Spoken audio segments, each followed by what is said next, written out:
Ocuparnos de la Operación Malaya. La Operación Malaya ha entrado ya en su fase de juicio y dos jóvenes periodistas del diario Sur de Málaga, que desde el primer día estuvieron haciendo la información día a día y que han tenido un conocimiento hasta el detalle minucioso de cuanto ha ocurrido, han escrito una historia que han novelado, aunque todos los nombres de los personajes son los suyos propios, a partir y desde la perspectiva de los policías que iniciaron el proceso de investigación. Los libros son para leerlos y no para que se los contemos en una entrevista, pero vamos a pedir a uno de los autores que nos cuente lo suficiente para que nos atrape para leerlo. Dentro de un momento. Silvia.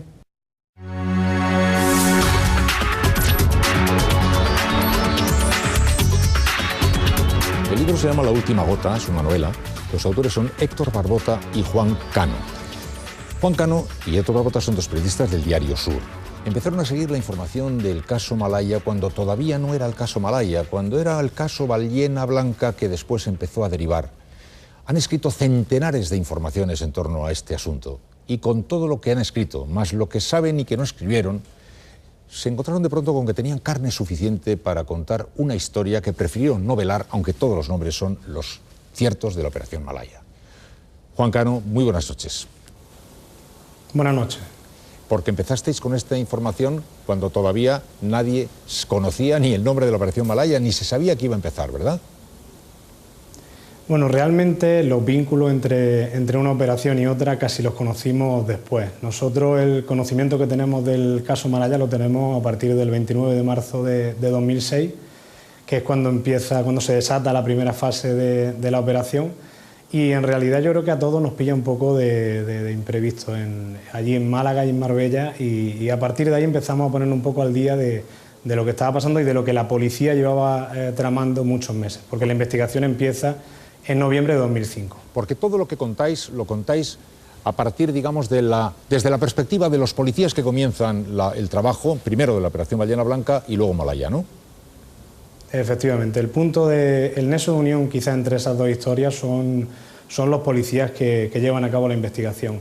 También el juez Torres, y fruto quizá de la relación entre ellos y también con el propio instructor de ambos casos, es donde nace la Operación Malaya. Es cierto que es quizá el nexo de unión son esos dos policías y ese juez que quizá en un ejercicio, entendemos nosotros, de responsabilidad, deciden enfrentarse a algo a lo que no se había enfrentado nadie antes.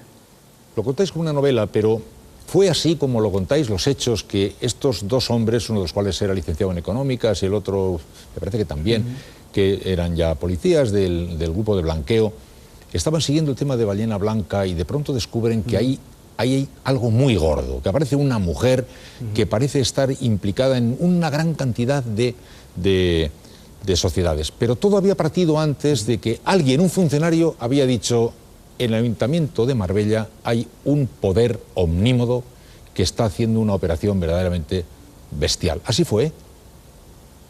Efectivamente, fue la declaración de ese funcionario en el juzgado la que de alguna manera sirve de llave de todo el proceso judicial.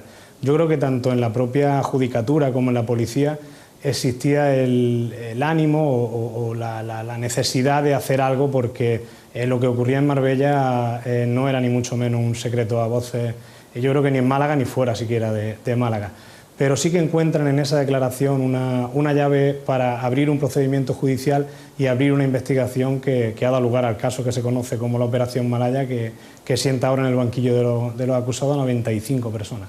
Pero desde luego, en fin, es determinante un joven juez de apenas 30 años que estaba de guardia al juzgado número 5 del juzgado de instrucción el día que estos policías aparecen diciéndole: juez, creo que tenemos un asunto de enorme importancia. El juez se toma 2 o 3 días y dice: adelante. Ese adelante es capital. Sin ese adelante, ¿pudiéramos estar todavía como estábamos? Ese adelante es capital y es vital, pero ese adelante es el de la Operación Ballena Blanca. Ahí es cuando la primera toma de contacto que se produce entre los dos policías y el juez. Hasta ese momento ni siquiera se conocen.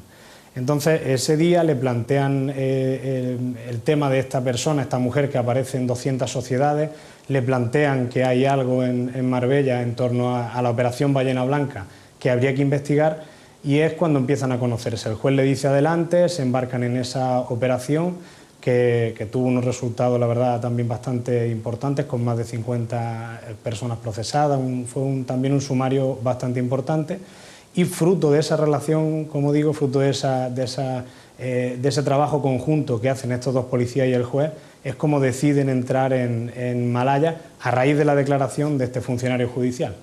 Ha habido tantas horas de televisión, tantos cientos de horas, que nos preguntamos, Juan, si frivolizado y banalizado cuanto se ha banalizado, y contadas las muchas cosas que se han contado, ¿se sabe ya mucho o casi todo, o queda muchísimo por saber, Juan?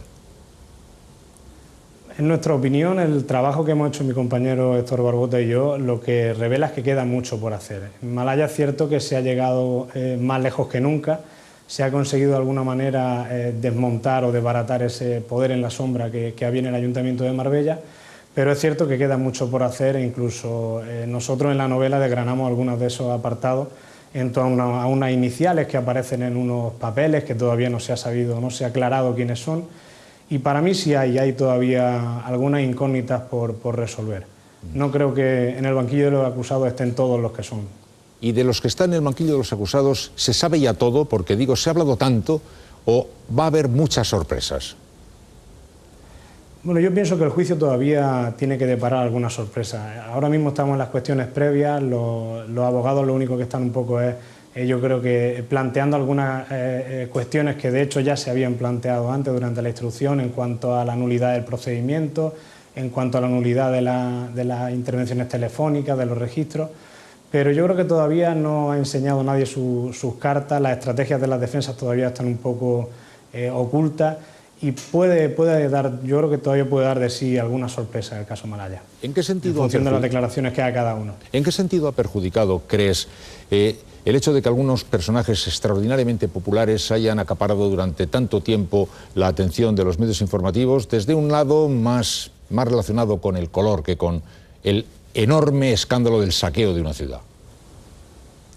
Mi opinión es que casi desenfoca el caso.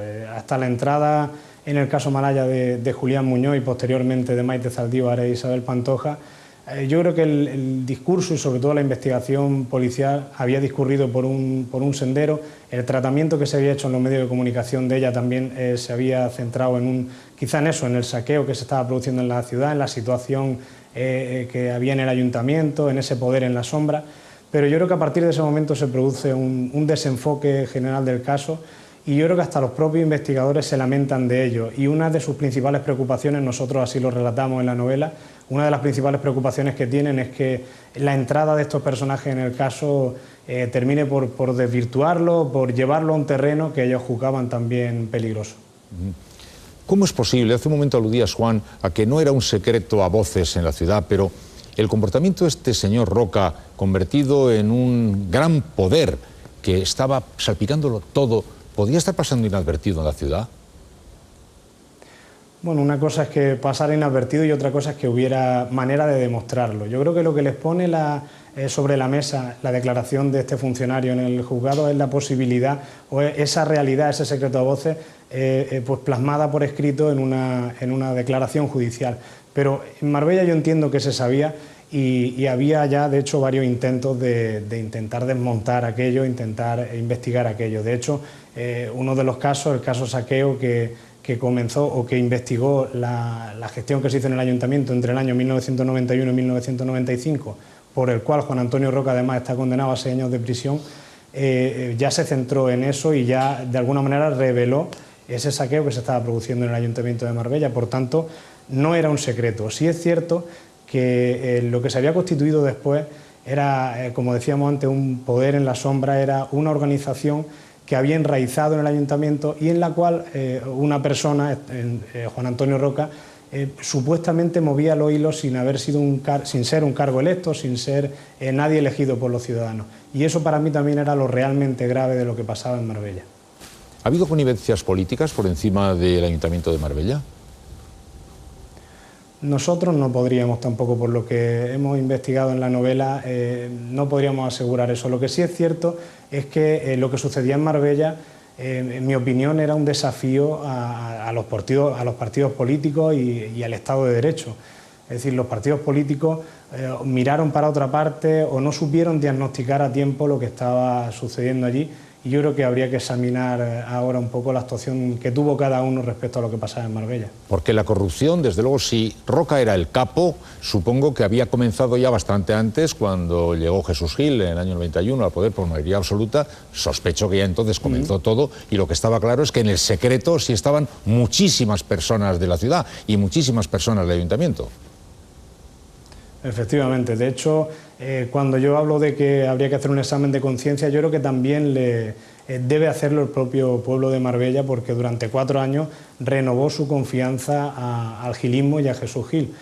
Jesús Gil gobernó durante una etapa, pero lo que ocurrió después fue que las personas que habían ido creciendo desde el punto de vista político en esa escuela que fue el gilismo ocuparon su puesto. Primero fue Julián Muñoz y después Juan Antonio Roca, no en un puesto electo, pero sí en un poder en la sombra. Al fin y al cabo fueron alumnos aventajados de Jesús Gil.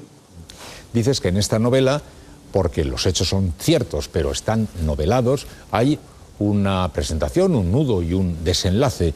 ¿El desenlace es un desenlace creativo y de ficción, o también es un desenlace realista como el resto de la novela?